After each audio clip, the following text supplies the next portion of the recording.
Welcome back to the VR workshop. In this episode, we're going to try and understand what modifications we need to do to this RZV500 engine to fit this beautiful YZR500 frame.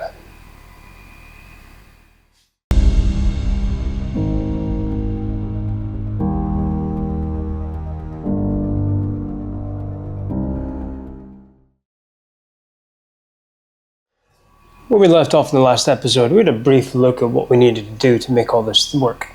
But we kind of need to get into the details with it, because we know this carb has got to come off. We know we can't use this clutch mount versus sprocket cover. I think the two-stroke oil pump is going to get in the way, but that was going to come off anyway. A host of little things we need to get into the details with. But realistically, we can't just work on a plank of wood. Kind of needs to be on an engine stand of something so we can move this around. This is going to be on, this frame is going to be on and off like a yo-yo. So we need some sort of frame mount to support the engine so we can move it around and play around until our heart's content. I do have three, I'm counting them right now in the workshop, 3 Ducati engine stands, but they've all got bloody Ducati engines on them, so that's not going to work. So first things first, let's see if we can cobble up some sort of frame with wheels, make our life easier.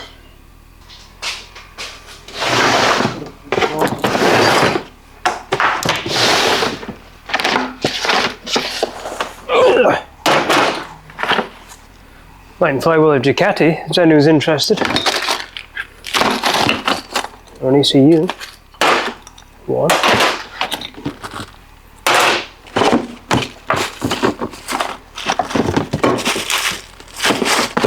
There's got to be a 4th somewhere.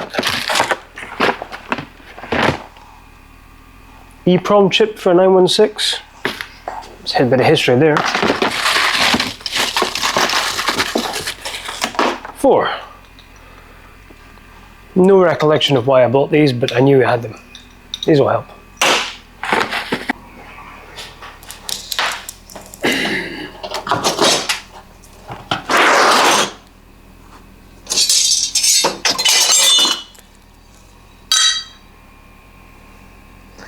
That'll work.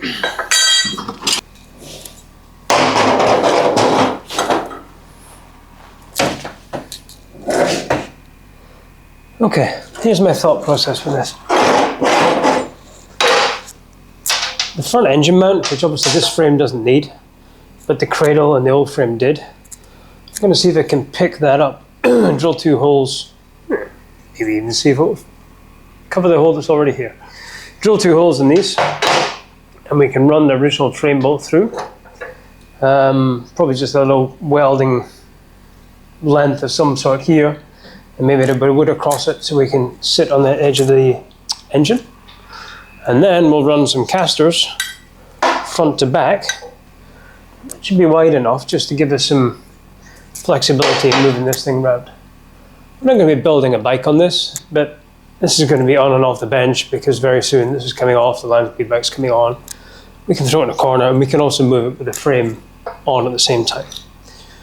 So, let's drill some holes.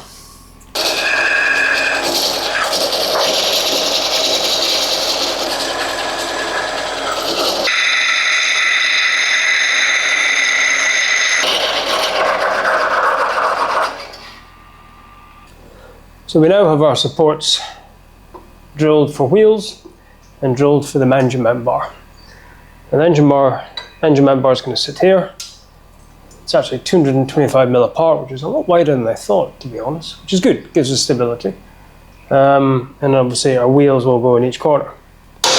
So now we need to find something to weld to the back, because the front will be held on by a bolt. So let's raid that other scrap metal bin again and see what we can find to weld on the back of this. Now, I've learned over the years not to throw anything out.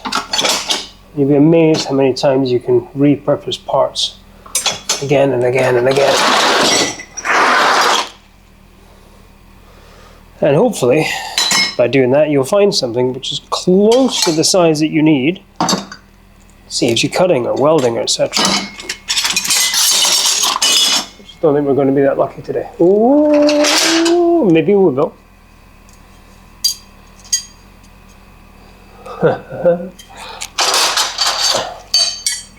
Oh, look at that. That's just going to save us a ton of work. I'm just going to weld it straight onto that. That's 225.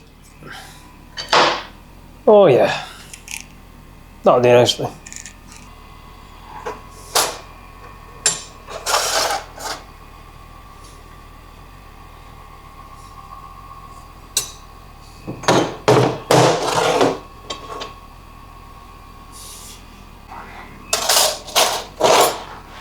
Now, normally I would spend some time and get some fresh metal and make sure the welds are going to be really nice, but it's a rough and ready engine cradle, so I don't care.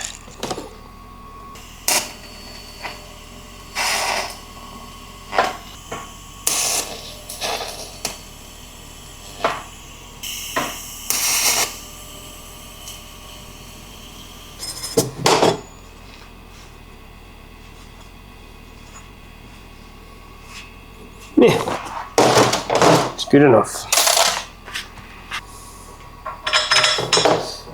As I'm putting these on, I'm kind of wondering how we're actually going to get the engine onto this without it dancing around on the wheels.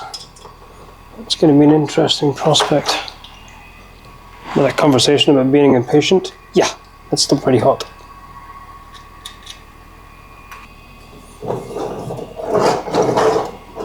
That'll work. I haven't quite figured out how to put this engine onto the little rig that we've made here, but definitely not going to do it with a beautiful frame on here, so time for this to come back off again. Because it is beautiful. Here's what we're going to do. We're going to slide our little jack platform under it somehow. Lift the jack platform up. We'll roll this in from the back, we'll put the bolt through it, we'll wind the jack platform down, and that should just put it back on the wheels again. Easy. One thing I'm noticing though, none of these wheels have locks. It's going to be entertaining. Nothing to worry about later.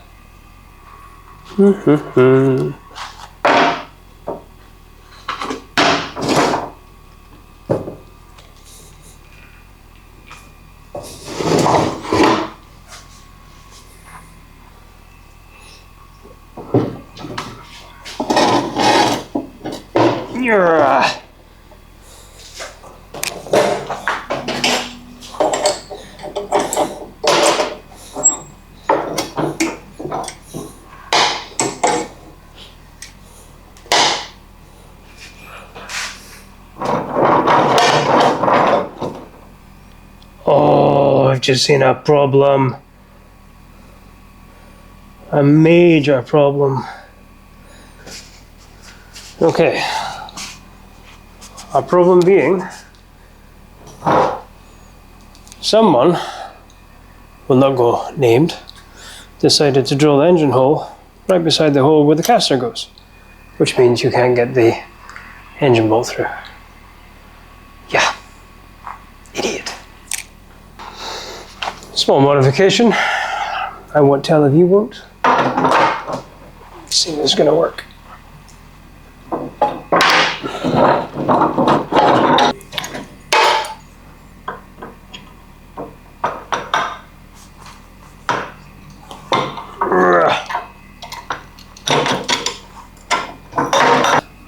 There's one hole on the top of this, and it's like an 8mm hole, and there's 2 exhaust studs, and one of them has managed to find it. It's way into that hole. What is the chances? Really?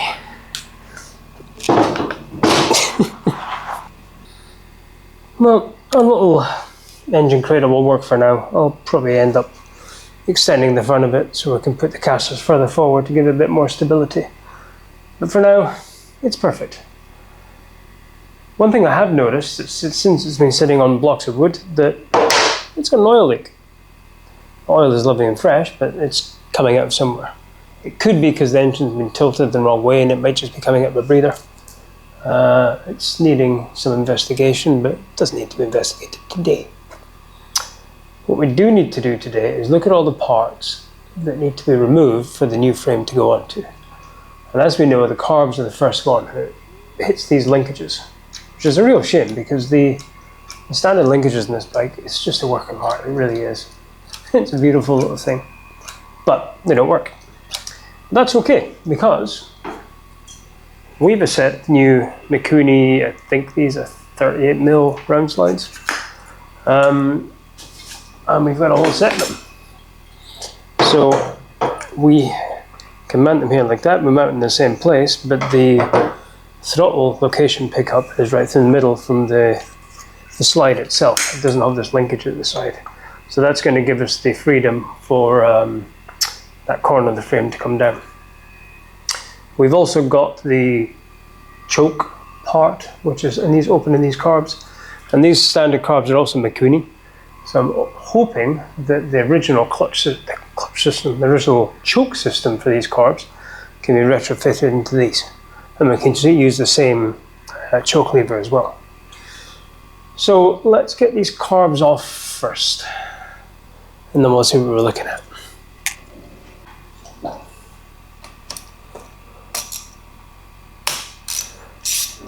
Modern day motorcycle manufacturers should really go back in time and take note of what they used to do.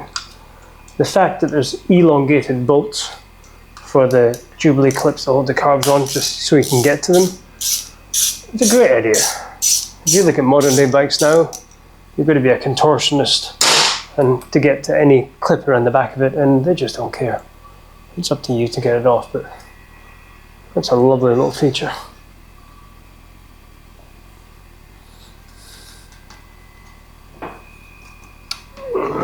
Oh! Come on, baby.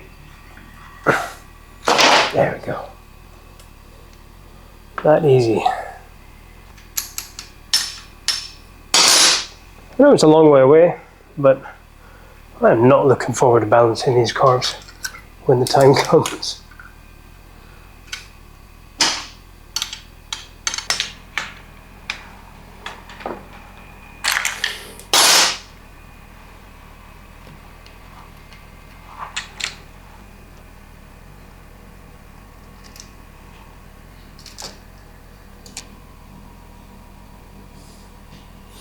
Once the carbs off, now you can see how the choke pulls work. Now I am curious, while we're here, to check if these are going to fit in the other carbs.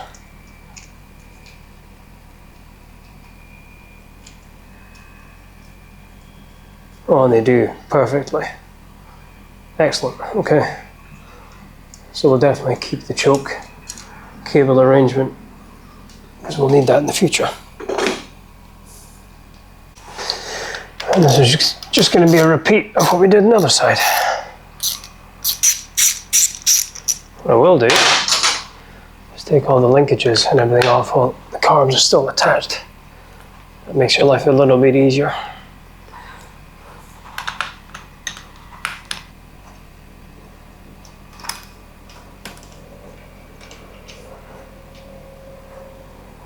Come on.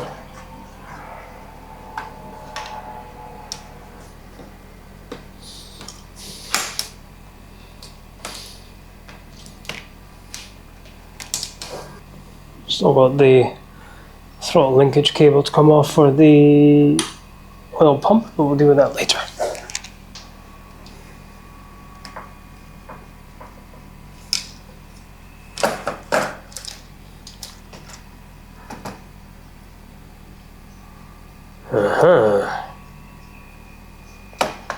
And on this side we have a support bar which is blocking our way into the choke cable, or is it? Maybe? Yeah, no. That's going to have to come off. Oh, and it's actually slack. Oh, both are slack. It's interesting.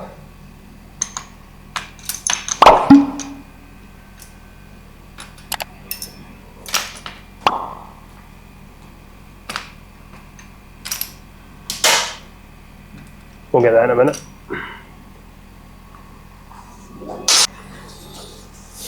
And then the carbs are off. It shows us what's underneath them, and like everything else in the bike, amazing condition. It really is. Now, on these pass-through tubes, inlet tubes, inlet manifolds, whatever you want to call them, there's a little two-stroke pipe on them as well. Let me find one I prepared earlier. It's basically what you're looking at here. I believe these ones are slightly oversized for the new carbs I've got. And these are little two-stroke inlet ports. And you can just see that it would just be vacuum pulled. So as the oil pump is pushing the two-stroke oil through, it comes to here, and then it all gets sucked into the reed valves. But we don't need them, so we're going to have to block them off, because we're going to be running pre-mix. We definitely don't want a hole sitting there. We could just put a little balancer pipe on there, but I'd much prefer to figure out a way to just block that hole entirely. But that's a future problem. We don't need to worry about that right now. So, get everything else off there. I'm really glad that we have a working choke assembly, because that was playing my mind of what we're going to do with that. That's fantastic that we can repurpose the one that we have, which is good. Probably get this throttle cable off us completely, and then we'll get the clutch cable and the entire side basket off completely as well, because there's a subject in there I want to talk about. Okay, this is the 5th throttle cable, which is connected to the YPVS motor. I'm kind of curious how it all works, because when the valve moves, that pulls in, primes the pump, which we know, but maybe it just cracks the throttle at the same time, just to prime the carbs with fuel maybe, because when you, as we've figured out before, when you switch on the ignition, everything goes through a cycle, so it must prime the pump, and it will also prime the carbs and put a little bit of fuel down there as well, I would imagine. It's pretty cool either way. Let's see how easy this is going to come out, if any. Yeah. Okay.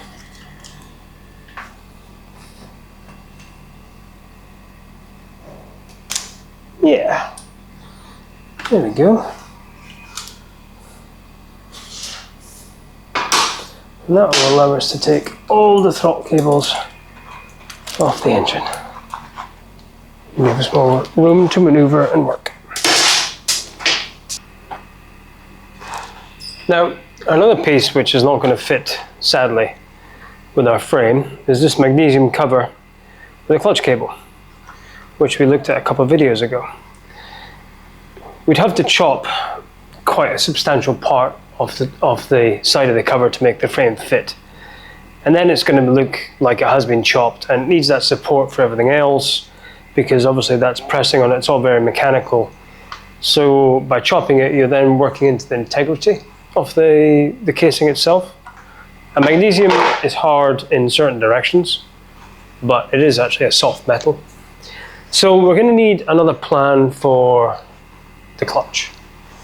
But it just so happens that a Ducati slave cylinder kind of looks like it could be made to fit.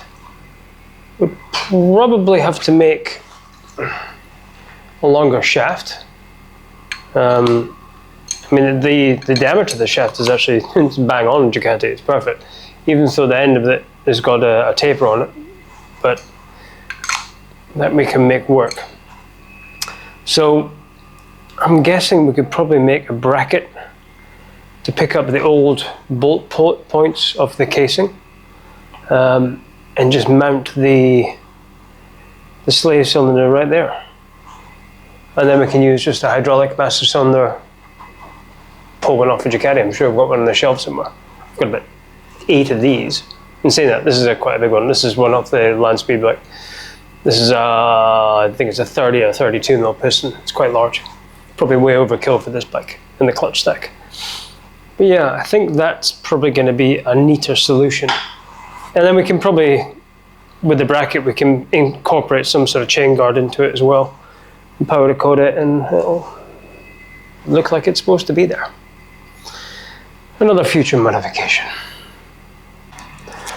Another part which is going to foul the frame, not 100%, but 98% sure, is the oil pump. Now we don't need this oil pump. This is always going to be coming out anyway. We're going to be running premix. I've never personally trusted two-stroke oil pumps in any two-stroke. Blown far too many pistons in my life to do that.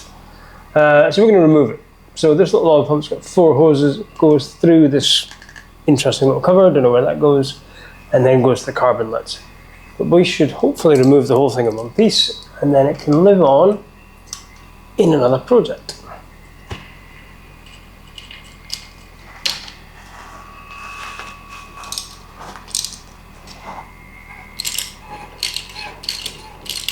And I'll be honest, I have no idea what to expect behind this. It's going to be a pump arrangement of some sort. And I dare say we'll have to make some kind of blanking plate for it. But we'll take it out, we'll have a look. I have no idea what's behind it. And have I read a manual? No. There's the fun in that. Almost. I can see a little plunger of some sort.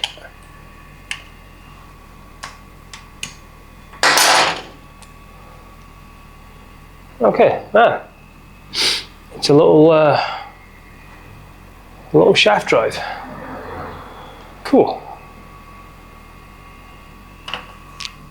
Excellent. That makes our life easier for blanking it off as well. Kind of interested to know what's behind this little cover and why we'd run 4 two-stroke feed lines through it. This is plastic. What is it hiding?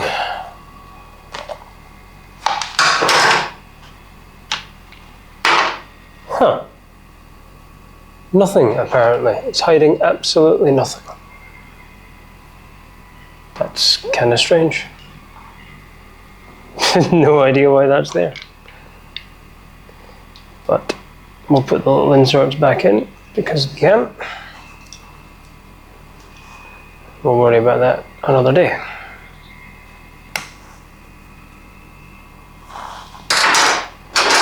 So now all that leaves is removing all these little lines off the carb inlets. Now, just to remind you,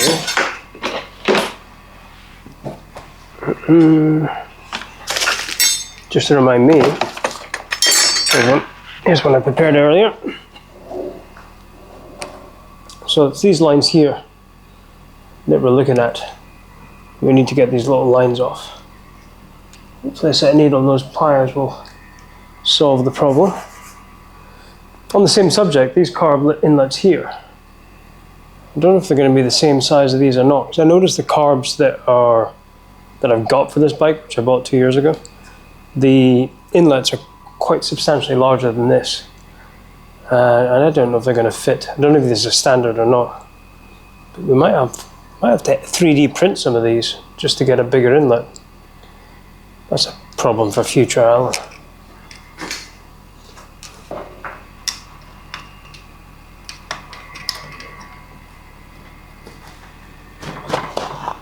To be fair, these are probably done. Okay. There's a little collar, little metal collar, which goes over the whole thing to stop it coming out. But I think these lines have been on here for a bit too long. Yeah, they're actually quite hard. So we'll do the decent thing and we'll just cut them off, because we're just going to damage them getting them off anyway. But there's still enough slack for anybody else to use them. See if we can get these one off. And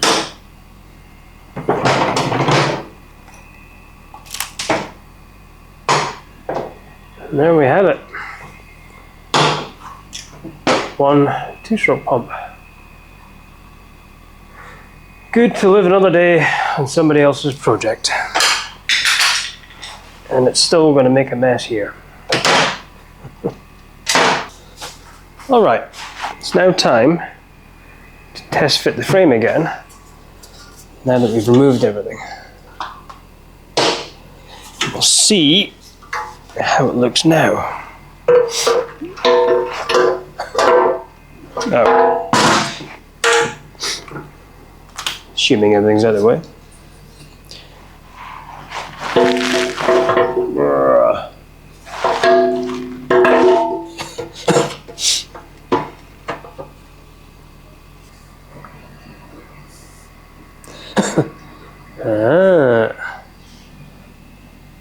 Now we're getting somewhere.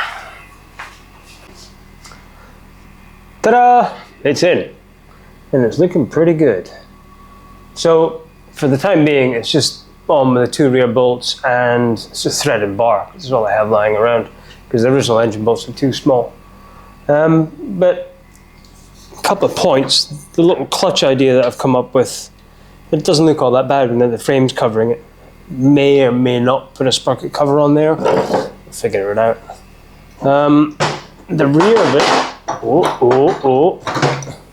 it's a bit wobbly. The rear of it, there's a nice little bracket which bolts through the frame, even though the bolt I've been given is like too short. But that's a nice little feature. Even given a nice little bush as well, which saves me turning down one. So that all fits quite nicely. And there's quite a lot of room here for the swing arm as well. I think the shock mount comes off here, so it will get busy. But it leaves one more quandary. That's the kickstart. Now, I've said this before. I specifically said I want the kickstart to be accessible when we put this on. But it will need to be extended. I knew this going into it because it's the wrong place. And I was originally thinking I would just extend the bush. But now that I'm looking at it, and I've had time to look at it in detail, what I'm probably going to do is I'm going to take this entire unit out and I'll extend the shaft. I'll basically cut the shaft in the middle, put the 25mm extension in there, something like that. Weld it all, full penetration weld all the way back up again, turn it down in the lathe to make sure it's smooth. And then we can fit the original kickstart back in there again so it sits at something like that angle. But that's going to be a job for later because we need to get that out. We need to split the engine casing and all sorts of stuff. But yeah, it looks pretty good. In fact, it looks very good. Now it's going to sit in the corner for a while because we need to get the land speed on the bench and do something with that and get the engine out of it and figure out what went wrong. So yeah, we will come back to this project very soon. Probably put a different engine stand in there. I do have one. Oh, there's an engine on it. There's another one somewhere. I do have another one. Once the land speed engine is out of that bike and we've got one good engine out of the 2, I will then take one of that aluminium engine stands, adjust it to suit this one.